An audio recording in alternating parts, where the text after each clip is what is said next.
Hello guys, অনেকদিন পর চলে আসলাম একটা মিনি ব্লগ নিয়ে। বলতে পারো আমার কাজের প্রেসারে কিংবা গাফিলতির কারণে আমার ইউটিউব ভিডিও কন্টিনিউ করে হয়ে ওঠা হয়। অনেকদিন পর একটা ভিডিও বানাচ্ছি তোমাদের জন্য। আজকে আমার প্রথম পিকনিক বন্ধুদের সাথে। বুঝতেই পারছো নবদ্বীপের রাত চলে গেছে আর হালকা হালকা ঠান্ডা পড়েও গেছে। তাই সব বন্ধুরা মিলে ঠিক করলাম একটা পিকনিক করা যায়। কারণ আমার যেই সব বন্ধুরা কাজের সূত্রে বাইরে থাকে তাদের জন্য মেনলি করা হয়েছে এই পিকনিকটা। এখানে আমরা মাংসটা নিতে এসেছিলাম, তারপর মাংসটা কিনে আমি তো চলে গেলাম বাড়িতে খাওয়া দাওয়া করতে। তারপর এসে দেখলাম আমার বন্ধুরা কাজ অনেকটাই এগিয়ে রেখেছে।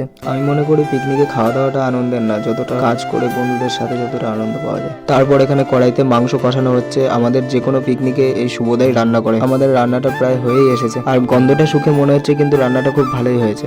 আর এই খাবারের গন্ধ শুকে ডুডো চলে এসেছে, আমি আবার ওর সাথে একটু খেলা করে নিলাম। তারপর এখানে সবাই এক এক করে খেতে বসে পড়েছে আর আমি জিজ্ঞেস করছিলাম খাবারটা কেমন রান্না হয়েছে, আর সন্তুদা বললো রান্নাটা আজকে সেই হয়েছে। তারপর আমিও এখানে খেতে বসে পড়লাম আর সবাই মিলে যে এত সুন্দরভাবে খাচ্ছে দেখেও খুব ভালো লাগছে। অনেকদিন পর আমরা একটা পিকনিক করছি ছোটোখাটো। তারপর প্রতিবার পিকনিকের শেষে আমার যে মেন কাজটা থাকে আমার বন্ধুদের জন্য খাবার নিয়ে ওদেরকে দেওয়া। আর ওরা দেখো তৈরি হয়ে রয়েছে, আমি কখন বেরোবো। তারপর এদের তিনজনকে একে একে আমি খাবারটা দিয়ে দিলাম আর দেখেও খুব ভালো লাগছে যে এরাও কত সুন্দরভাবে খাবারগুলো খেয়ে নিচ্ছে। এইটুকুই ছিল আজকের ব্লগ। ভালো লাগলে সাবস্ক্রাইব করো আমার চ্যানেলটা আরও নতুন নতুন ব্লগের জন্য।